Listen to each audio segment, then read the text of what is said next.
first of all, thank you for being here, and thanks to everyone in the credits who worked on the film, including you. But maybe we could start maybe with the kind of the prehistory of the film a bit, because in the course of researching the program that we're working on with you for February, and I didn't know this, that there was a point at which Nosferatu was to be your second feature film, right? Thankfully, that Didn't didn't work out. happen. But yeah, I mean, basically, I started working on the screenplay for this. I mean, when I was 9 years old, I saw Nosferatu for the first time, and I was already like into vampires and Dracula. I'd been Dracula for Halloween the year before, seen the Bela Lugosi movie a few times, but Nosferatu just really changed everything because the restored version of Murnau's vision that you can see today didn't exist, and watching the film on a VHS that was made from a poor 16 millimeter print, it was very degraded, but that was awesome because there was no artifice. The vampire seemed real. Max Schreck's performance was even more uncanny in that way. The atmosphere was heightened, and it felt like something that was unearthed from the past, and the the word that gets overused by me and about me, but it seemed authentic, and that was exciting, and then something that kind of has stuck with me, until now is also that Murnau and his collaborators took Stoker's novel and turned it into a simple enigmatic fairy tale. And it's that fairy tale inside of that stuffy novel that has made it last, and made it like one of the most mutable and often filmed and adapted stories ever. And then when I was 17, I did a high school play with my friend Ashley Kelly Tata, who's now a theater and opera director of Nosferatu. And then the artistic director of a local theater saw that and asked us if we would want to do that at his theater in a more professional way, and we did, and it changed my life. It cemented the fact that I wanted to be a director and made Nosferatu like an important part of my being as someone who's trying to endeavor to make creative work. And then 10 years ago, I started working on this film, and I'm really happy that they didn't work, because I've grown a lot as a filmmaker and a person, and I'm more adept with my collaborators. We've become further extensions of each other. We can inspire each other to reach beyond ourselves, and I think over the years it's become a collective vision because I'm so close with my heads of department, and now we can do a better job of collectively getting what's in our imagination onto the screen.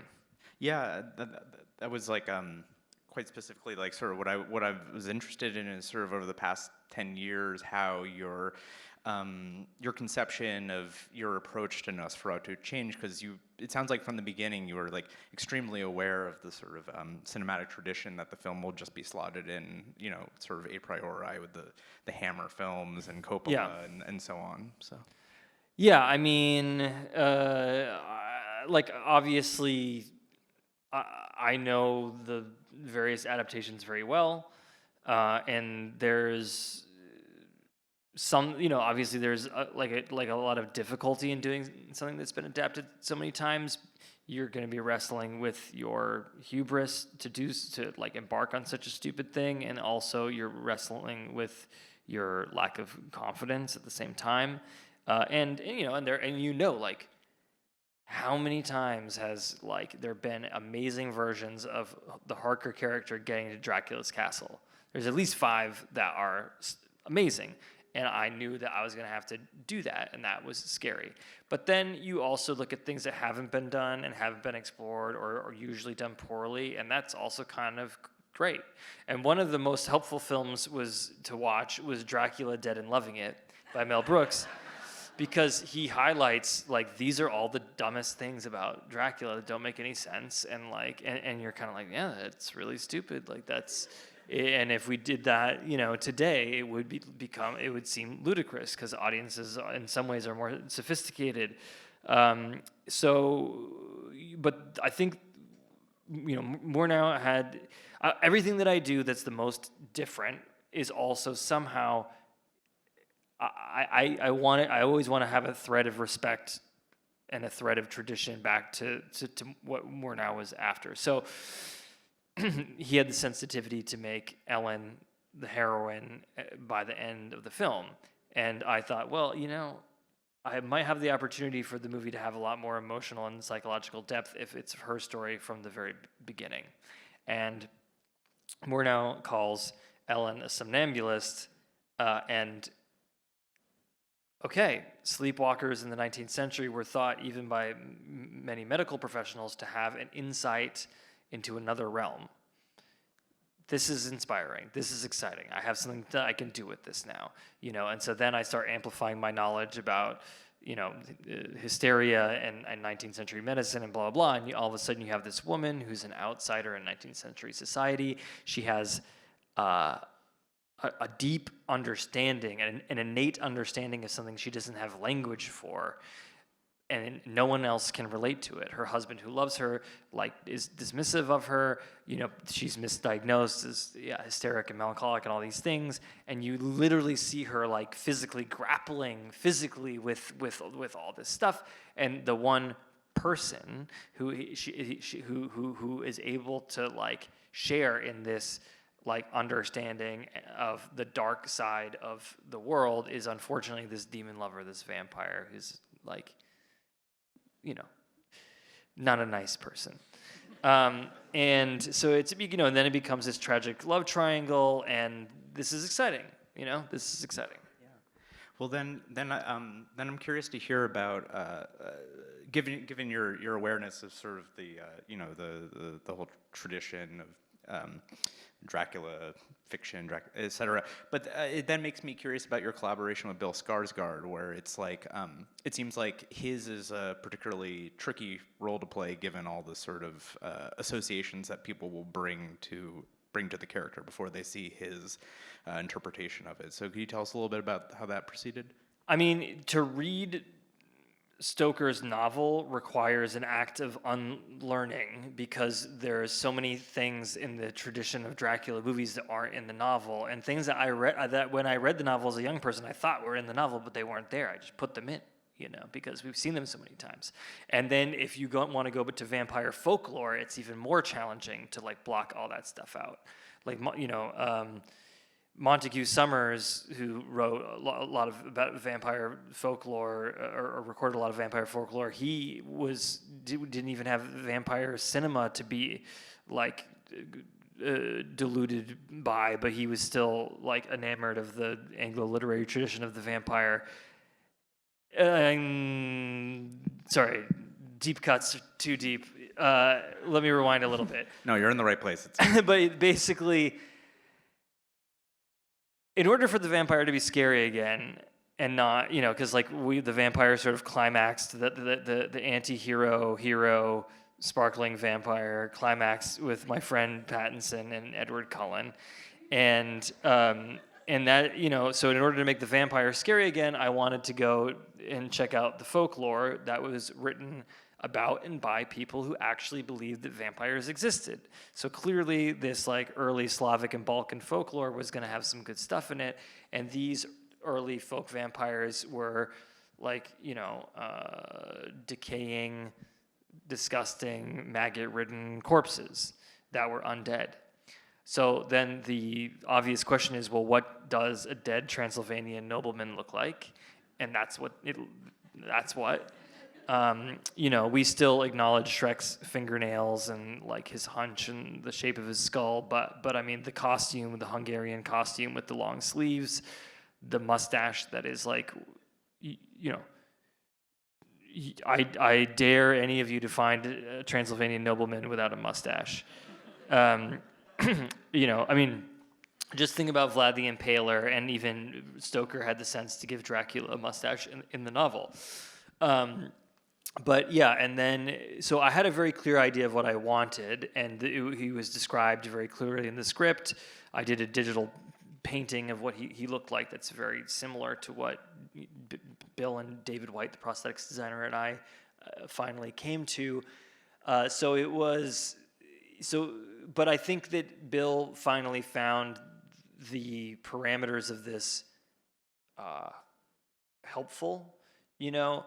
And I gave him some Soviet movies with some scary Balkan actors who'd been smoking a pack a day since they were 9, to kind of think about the voice. And he eventually worked with an opera singer who helped him lower his voice an octave, and that is his voice. Like, I have recordings on my cell phone of him working on the voice, and when he got there, it sounded like that. I mean, obviously, it sounds better in Dolby Atmos than on my phone, but like, that is his voice, you know. Yeah, but I remember the day, because I mean, it's a big transformation. And when I showed Bill the sculpt of the prosthetics, the first thing he said was, "Dude, like, this guy didn't look anything like me even when he was alive." But I remember the third screen test with the full makeup, with the full costume, and when Bill disappeared and became Orlok, and it was very exciting. One of the other, or for me, especially upon revisiting the film tonight, one of the things that scariest to me, I think, and this wasn't as apparent to me on the first viewing, is the sound in the film. I think your work is typically characterized by this, this kind of consuming sound design, and this film is no different. But it almost feels like it's especially intricate here. And I was hoping you could kind of tell us a little bit about what we were just listening to, and yeah. Yeah, I mean, it is probably more intricate. Damien Volpe, the supervising sound designer, came on quite early, and we were doing spotting sessions quite early. And also, I did a lot, like probably 3 spotting sessions with Damien and Robin Carolyn, the composer, really trying to be specific about, okay, so when this shot of the ship is coming in, we've got the musical theme that's been carrying on from the last shot, so it's going to come in really strong. But then once we see the hull of the ship and it's taking over most of the frame, then it's about the sound of the ship and the groaning of the wood. But then as it pulls away, we need to like crank that music up, and being like that specific, so that these things the music and the sound design could go from one to another seamlessly. Obviously, like, working things out, you had to work this out in the mix, even, but we've been planning it a lot, and and there's like a lot of subliminal brown tones and stuff like that to help you feel uneasy. But some of that stuff is also music. There is like a spiral sound that makes you feel queasy that could be sound design, but was made by the composer and played by a humongous string section. There's a lot of different things at play, but you also need to, or I felt it was helpful to, in theory, to have enough naturalistic sound to break up the stylized sound and the nightmare sound to keep it like grounded and not like spinning out of control. Well, I'll ask you a couple more things, and we'll let you get back to the hard work of promoting the film. I mean, that's what I'm doing right now. Oh yeah, that's true. It's just, I forgot. I'll be sleeping after this, going straight to my coffin. Yeah, right on. Well then, what was I going to ask anyway? Oh yes. So first, I wanted to know about your collaboration with your cinematographer, but painting has already come up in this discussion, and what has painting? Painting, yeah. Yeah, painting has already come up in this discussion, and when people are talking about the references for the film, I think they're primarily going to be cinematic and literary. But I think, especially given your background, I'm more curious to know, I think, about maybe like painting that was on your mind that you discussed with your DP? Yeah, I mean, obviously, the Murnau film is you get like think in 1922. That's like 20 years after Dracula was written-ish, and a little more. But and so you got to imagine that these like really cool German filmmakers were like the stuff they were doing 20 years ago is so passé.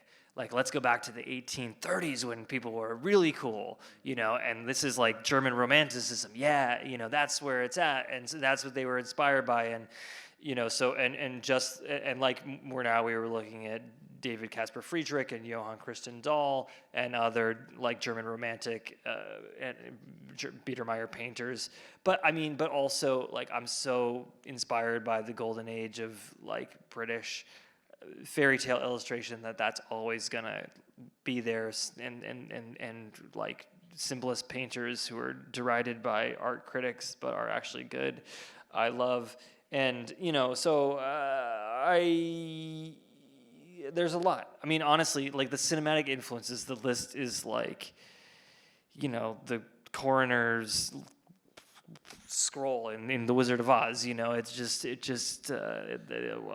trying to put everything we could into this thing.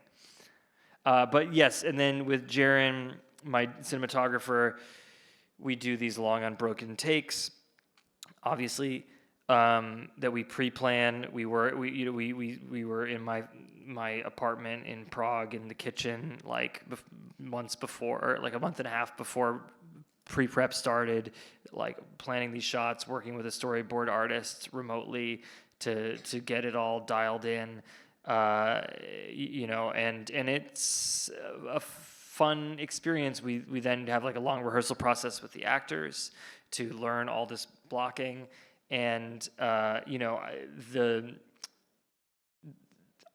like these as an audience member, not in my movies, but other films like the work of Freddie Francis, and even like B Sherlock Holmes movies, with Basil Rathbone that have bad lighting but have really great staging, and I just feel sucked in when with staging like this as an audience member. And because we're trying so hard with the period work and both in the physical world and in the like interior world of the characters, like it's another tool hopefully to help just draw the audience in, but it's also a really satisfying way to work on set, because Lily Rose Depp is reliant on Willem, who's reliant on Aaron, who's reliant on Emma, who's relying on the camera operator and the focus puller and the dolly pusher, and we know we don't use Steadicam ever. It's always dolly and crane to give a more classical feel. So that means 90% of the sets are built, so that also another person who's relying on people and relying on him is the carpenters who have to move the walls during the middle of the shot to get the dolly through and then put it back as we turn around. This makes everybody really focused and really engaged in the moment, and everyone feels like a collaborator, like and like they are doing the job of making the scene happen now. And that is a really enjoyable. It's a really enjoyable way to work, I find. Yeah. And then the final thing before I let you get out of here is just I wanted to ask you a bit about this program that we have coming up in February around the film, which so we've announced broadly what it's going to be, but we haven't told everyone the lineup yet, and it's still in flux a little bit as we finalize a few things. But it's called Conjuring Nosferatu. Robert Eggers presents, and it's a selection of films that you've put together that were on your mind or inspired some facet of this new Nosferatu, and giving however much or however little you want to away. I was wondering if you had anything to say about these films that people will be watching in February. Well, I mean, there is. I just taped like an interview about this, and I was rehearsing the director's name of this like Serbian Yugoslavian movie from the 70s.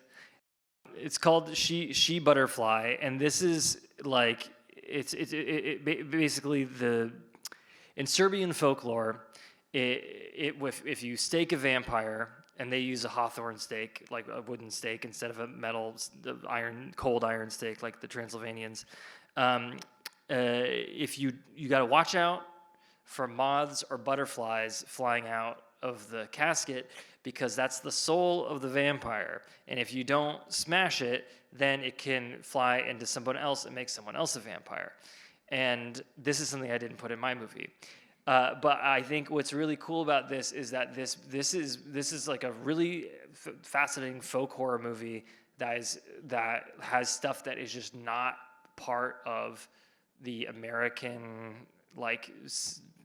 tropes of vampires. I mean, the vampire kind of looks like a werewolf, which is, by the way, very consistent with Serbian folklore. But it's also for me interesting to consider Orlok looks different than Bela Lugosi or Christopher Lee or Frank Langella, but he also doesn't look like a werewolf, And yes, we drink blood from the chest because that's folklore, which I won't get into because it's getting long. But but no one's worrying about his soul turning into a butterfly because that doesn't make sense with this movie. But but it's a very naive movie. But sometimes the simplicity of the filmmaking makes it actually quite terrifying. So my attempt here is... I can do it if I just see it. Dorje Kadjevic. Yeah. There you go. Thank you, Mr. Kadjevic. All right. So be there in February. And Nosferatu comes out next week? Yeah. Yeah. And also just, I can't let this end without saying that Lily Rose Depp is phenomenal, and the amount of work she did to with Mary Gabrielle Rodi, the choreographer, to do that body work is just so impressive. So no, totally. Yeah. Well, right on. Well, Rob, thank you very thanks, much. Dude. Yeah, thanks a lot. Thank you.